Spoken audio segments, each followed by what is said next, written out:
case you're wondering why I'm dressed differently, it is because my camera died on me.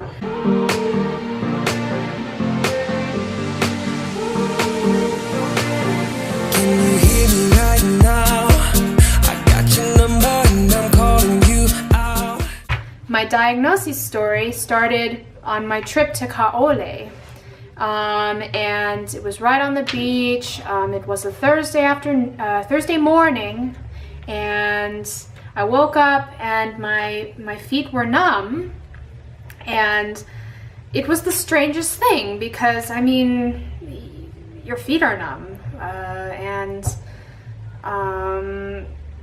I just thought to myself, well, it's probably just temporary. I must have slept on my feet funny or something. It'll go away, you know. So I went throughout the whole day, and no, it traveled actually all the way up my calves and actually on my butt.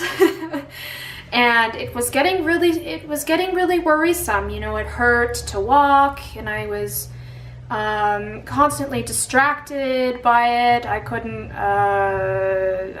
really think normally because of course it's so numb. And so when I got back to Munich about let's see, it was Thursday, Friday, we came back on a Saturday, which was 3 days later, and then I went to go see my a neurologist, German neurologist, mind you. And I can speak a little bit of German. I've been trying really hard, and I feel like, you know, I went to go see a neurologist. Dr. Strubel was his name. And he checked my reflexes again and actually did a short what do you call it? It's a nerve scan. I can't really say, when they hook up some electrodes to your nerves and send electrical signals between the nerves. I just can't remember the name of the test right now, but they checked all of the outer nerves of my legs, and they were all normal, all fine. And then he said, well, because there really isn't obviously anything going on with the outer nerves, we need to see if there's anything going on with the internal nerves further in the muscle. And so he ordered me to do an MRI scan. Guys, I am claustrophobic. That was one of the hardest things I've had to do. They prescribed me a tranquilizer so that, you know, it wouldn't be affected too much by it, and just relaxed. So I could just relax and not worry. And well, it was loud, and they put this thing over your face. I don't know if you guys ever had an MRI scan. If you have, let me know in the comments what it was like. So I'm not the only one. And they actually did see some lesions in my spine, and I thought, oh my god, you know, that's kind of strange. But the doctor, I thought, oh my god, well, there's why. There's the explanation for the numbness in my feet. Is actually right in the middle of my spine, the torso area. So, and then later on, he said, look, we have now images of your spine. There's clearly inflammation and lesions that were actually past lesions from the past. Like, it happened in the past, so they're old.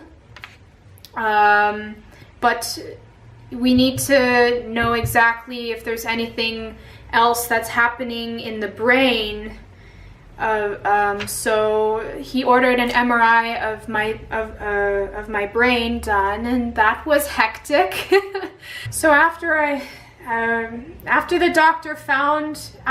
Strubel found the lesions in my spine, he said, look, we need to investigate more about this and really understand why it's there, maybe when it got there, what's causing it, and what the treatment options are, and to diagnose if this is an autoimmune disease. We can look further into it and officially have a diagnosis.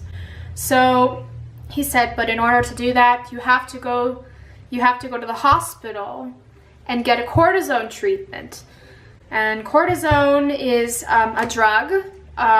You may have heard of it for acne treatment. It's a really good acne treatment. And mind you, it's a cortisone IV, so it is actually injected into the blood.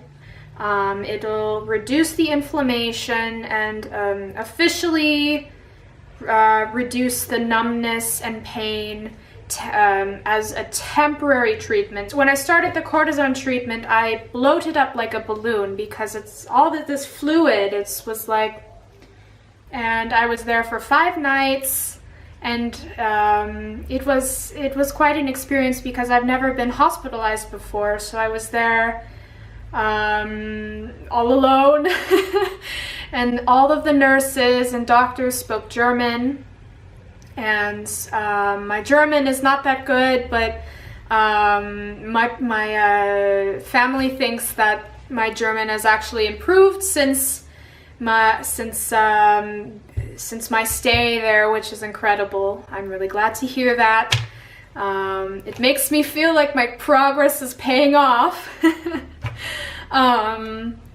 And let me tell you, those 5 days, it was a little hard, you know. I mean, you'd imagine you get to lie in bed all day and not do very much. Yes, but lying in bed for 5 days for somebody that loves to go outside and be adventurous, and it's not that I don't like to be bored, but, you know, I don't know, I'm not much for lying in bed all day. But with an understanding of my past symptoms, before I was diagnosed with MS, I actually, if I stayed in bed too long or had one lazy day, it was really hard to get out of that kind of lazy, sluggish state of mind. I might have the possibility of this. What if I had this?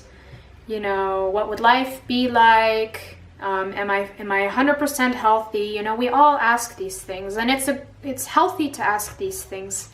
You know, you need to really be in tune with your body, listen to your body.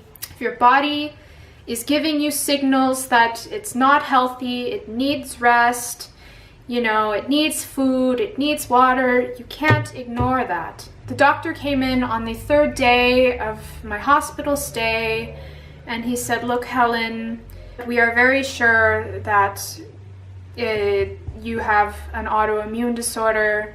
You can live a very normal life. It doesn't mean that you have to go through a complete lifestyle change. It doesn't mean that you can't have kids. It doesn't mean that you're going to be in a wheelchair. I mean, depending on the severity of your symptoms in the future, you might experience more severe symptoms, but right now your life is normal.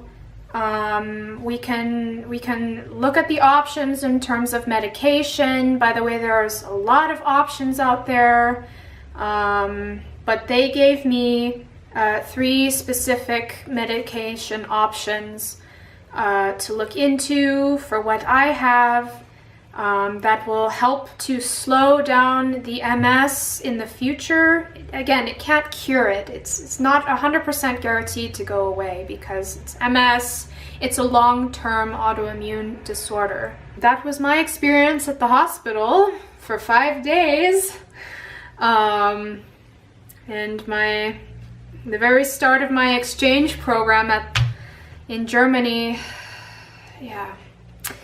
What a world. You know, life is full of surprises. I never thought I would ever be diagnosed with something like this. Maybe I've been skeptical. I've thought of it a couple times, but I I'm sure everybody once in their life kind of thinks about these things.